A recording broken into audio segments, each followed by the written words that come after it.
Okay, the month of Beast Wars is still limping along, and it's finally time for the first actual review in like 3 weeks. And it's technically a Beast Wars thing. I mean, it's an Airazor. It's just not an Airazor that's the normal one. But first, your likes! Please give. And if you enjoyed this video by the end and you aren't subscribed already, please consider it. It's Rise of the Beasts Mainline Airazor, and we are keeping with the theme that the Rise of the Beasts Mainline toy line is just better than the Studio Series in every way except for accuracy. But whereas the Studio Series figure was just a bad and ugly retool of the Kingdom Airazor, this is its own completely new mold that captures the spirit of the character, I'd say even more than the Kingdom figure. It's just too bad that in the US, this thing is basically unobtainium because it's only available in a store-exclusive 3-pack with 2 figures I don't want. And it's an exceptionally rare store exclusive to boot. Oh yeah, great work Hasbro. Make potentially the best Airazor you've ever released absolutely impossible to get. Thank you, I'm so happy that this was so much work to acquire.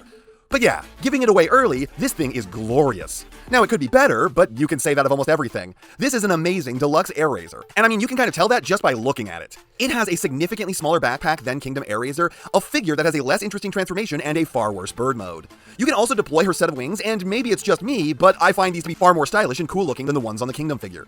She looks like a ragged angel like this.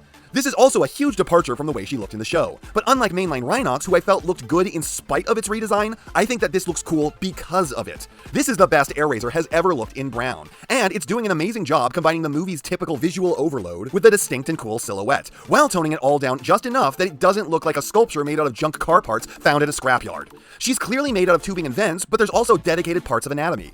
And I suppose that's one way I can explain why I've never liked the movie aesthetic. What I like about Transformers is robots that are disguising themselves as cars. I know she's a bird, shut up. But the movie designs all look like cars that were broken down into all their component parts and then reassembled in a humanoid form. But I like seeing things that are only what they are in their design. They don't turn into something else, they aren't part of something else, they're just thighs or arms or just a head, not made out of a million panels with a car's oil pan in the center of it, or anything like that. Nothing about this is pretending to be the thing that it is. No robots with disgusting ass hair made out of frayed wires here. So for me, this is the kind of thing that I'd hope to see in the movie designs. More detail, but robots first and what they are made out of second. The new design also looks more badass than her original. It's sharper, it's harsher, and it looks more armored. She's ready for a fight. The one thing I really don't like about the design here, though, is her hands. For the most part, the sculpt is fine, but unfortunately, the design of it results in it always being twisted just slightly up. It wouldn't be so bad, but it just looks uncomfortable. In fact, her whole arm looks uncomfortable, what with the way that her forearm is ahead of her bicep, and then it just kind of swoops back and twists into her wrists with the bird claws mounted on them. It causes my hands to ache looking at it. All things considered, that's pretty minor. Same can be said for the wing bits hanging off of her shins. Those are a bit of kibble that when I do notice looks terrible, but I find myself easily forgetting often. Outside of that, I don't think that she knows how a skirt is supposed to work, as they're not supposed to be just stapled to the small of your back, but I'm also not about to say that that doesn't have an interesting quality to it at least. It's also really weird that her chest seems to have a patch laid out on it for an auto badge to be placed there when she's a Maximal, and ultimately they didn't put anything there anyway, so your guess is as good as mine. Now her head is probably my favorite part of this robot mode. In many ways the Kingdom figure just didn't. This gets Airazor. It's not bloated, it's not puffy, it's not weird and creepy. And most importantly, it's not fucking pink or purple. It's silver. I am so sick of these stupid misinterpretations where the designers kept going, oh well, we got a really good look at this silver thing at dusk when the sky was pink, so obviously their mirror-like faces weren't reflecting the pink sky, they just look like that. No, her face is fucking silver. This is silver. Therefore, this makes me happy. I also appreciate the fact that they gave her a nose. She looks less creepy now having one, even if they gave her a puppet mouth to compensate. And honestly, I think that part looks kinda cool. Helmet is a good bit different than she had in the show. It's far more of an actual piece of armor than a beak and some feathers glued to her head, so it's also a bit more generic, but I still like this a lot. It's got some angelic Valkyrie vibes. Really captures the idea of a spunky female warrior. And it's a hell of a lot better than the Studio Series' weird flayed face hidden behind a mask. So ultimately, I love the look of this robot mode. I pretty much like the way this looks almost exactly as much as I like the original design. I do wonder what this would have looked like in show colors, but the brown is finally working for me. And while there are still some problems with the kibble and the ways that some parts are designed, overall, anything wrong with this is very easily ignored because the rest looks so good. For accessories, she has a really simple pair of short swords or large daggers, I'm not sure which. They look pretty good on the sculpting front, plus they're painted pretty well. There's just one problem, in that if you put them in her hands as normal, they look terrible because she's holding them really awkwardly. Girl's gonna stab her own shoulders. However, you can flip her arms backwards as her elbows do bend equally both ways, and her wrists are mounted in the wrong direction anyways. And while it makes her thumbs a bit weird, she can hold these in a far more convincing manner. Even with the sculpting problems this causes, I think it looks pretty badass in the end. So these are some better than average accessories. I'm really happy with them. I just wish the hands looked a little more universal holding them no matter the direction of the arms. Posing leaves a bit to be desired.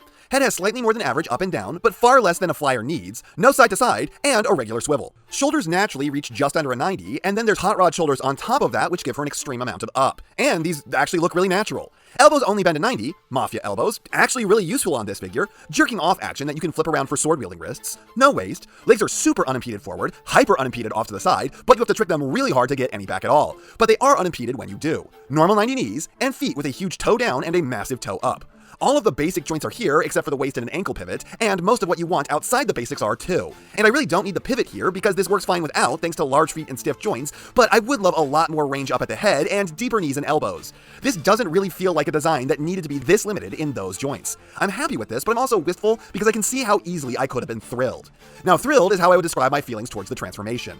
It's pretty good, only marred by a little bit of clunk. Like rotating the robot's wing section is a truly bizarre motion that you don't have the most leverage on, but really doing a pretty simple and inventive conversion where they use parts in creative ways that you don't quite expect, like having the bird head actually invert for the eagle mode, results in this amazing alt mode that has no kibble, and very few signs that it transforms at all. Mostly, it looks like a weird posable robot bird.